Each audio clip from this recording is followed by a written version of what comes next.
Hey guys, it's Justine here from I Should Read That, and today I am bringing you a review of The Space Between Worlds by Micaiah Johnson.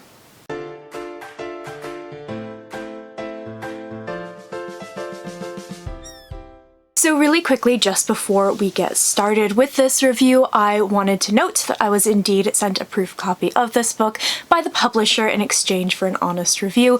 This does not impact my opinion on the book whatsoever, and this will also be a spoiler-free review, so let's get into it. The Space Between Worlds is a science fiction debut novel that comes out from Hodder and Stoughton on the 4th of August here in the UK. And I was initially very interested in this book for a couple of reasons. First of all, it was sort of marketed as a sort of sci-fi thriller that had multiverses and kind of traveling between multiverses, which is super cool. And also it has an LGBTQ relationship in it. So I was very, very interested, and I ended up picking up this book really not having any knowledge of what it was about, and I think that was the absolute best way to go into this book, even though it was not what I expected at all.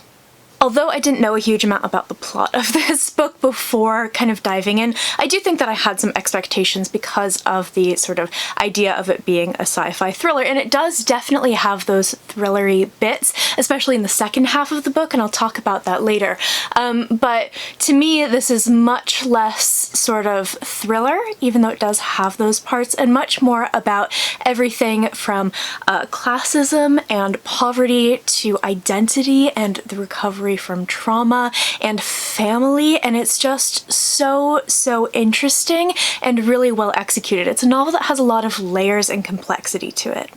So this book follows a character named Kara, and she is a traverser. She is employed by this particular company to basically travel to parallel versions of Earth. So she lives on Earth 0, and there are a multitude of other versions of Earth that are very much like our own, but slightly different. So her job is basically to go and collect data on various different things, from like stocks and finances or whatever this world kind of has to offer that could help Earth 0. So she is someone who is very much a kind of valuable employee, because the catch with traveling between worlds, is that you can only go somewhere where the version of you from that world is dead, because if there's two of you, it causes a kind of paradox, and if you try to travel, your body literally breaks, and it's quite graphic. So she is someone who has a lot of value because she can travel to all but 8 worlds, and this causes a lot of conflict for her because she is valuable because she is from a poorer background. She lives in this place called Wiley City, which is sort of the I feel like the way I think of it is kind of like a Blade Runner-esque version of the city, and she's from a place called Ashtown, which is just outside of the city, and it's a very, very poor kind of area in the desert, which gives me a little bit of Mad Max vibes. So she has grown up in a very sort of difficult and dangerous situation. Her mother was an addict. She worked as a sex worker. She was, in some worlds, kind of the girlfriend of the sort of Emperor of Ashtown, and she's lived this very sort of high-risk life, and through no fault of her own. And because she has lived this kind of high-risk life across all of these universes, many of her other versions are dead, so she can travel to these other worlds. So that's a huge sort of place of conflict for her, and it's something that she really kind of struggles with. So one day she learns that another version of her has died. She has actually been murdered on this other version of Earth, and she has to go and travel to this other Earth, and everything kind of starts to unwind from there. She learns secrets, she has to confront other versions of the people that she has loved and hated in the past, and it gets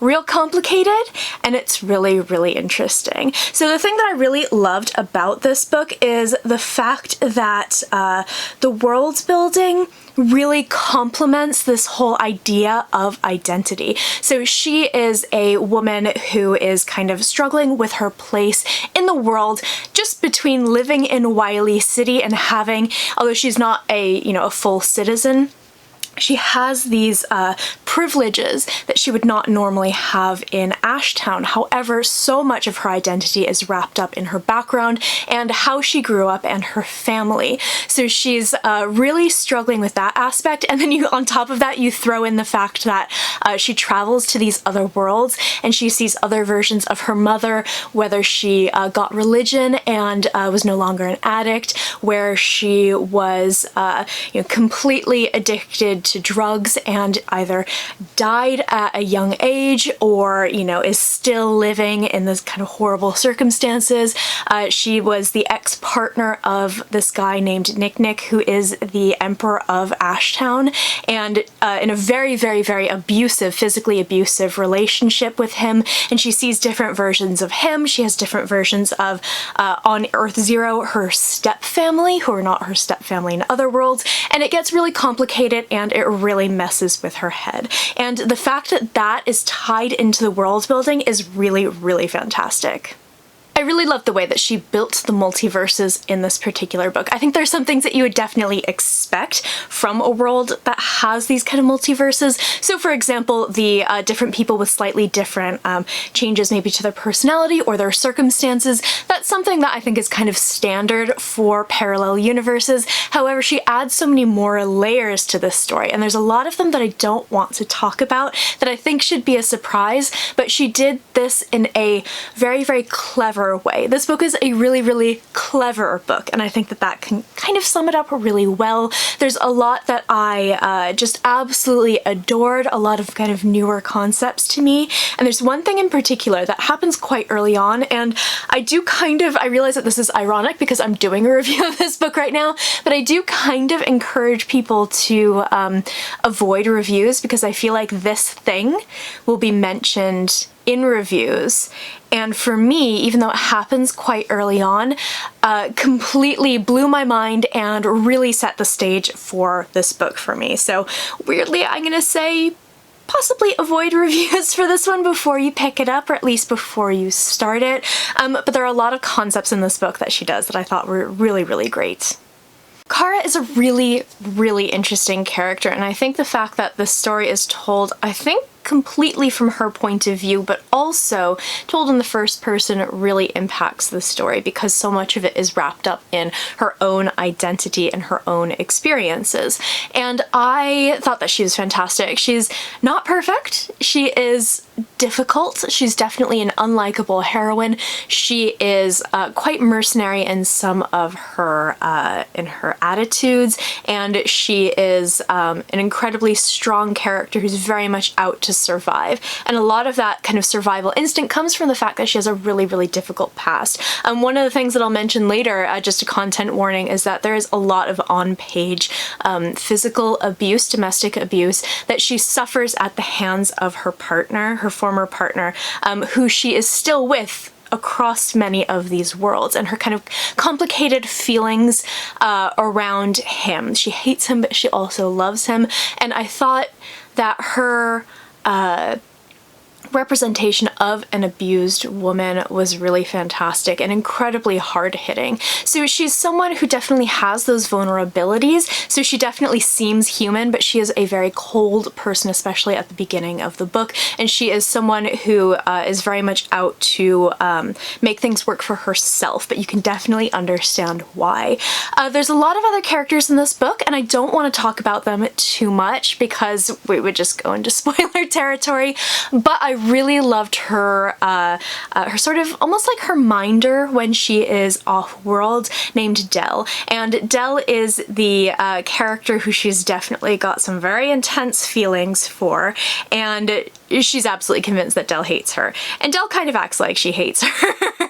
And they have this really antagonistic relationship, but it's a lot of that kind of taunting and teasing because you really like someone kind of thing. And this is definitely a slow burn romance. This kind of romance definitely takes a back seat to the rest of the story. It's not a huge part of the story, but it's definitely something that is very strongly there. So if you are looking for a book that does have a sapphic relationship in it, this is definitely one you should pick up, but just a warning that it is definitely not the main focus of the book. I think my only complaint about this book is that it is a book that feels like two books smushed into one. I mean, there's a very distinctive split in the middle of this book, even though the book is, I think it's divided into 4 parts, 3 or 4 parts.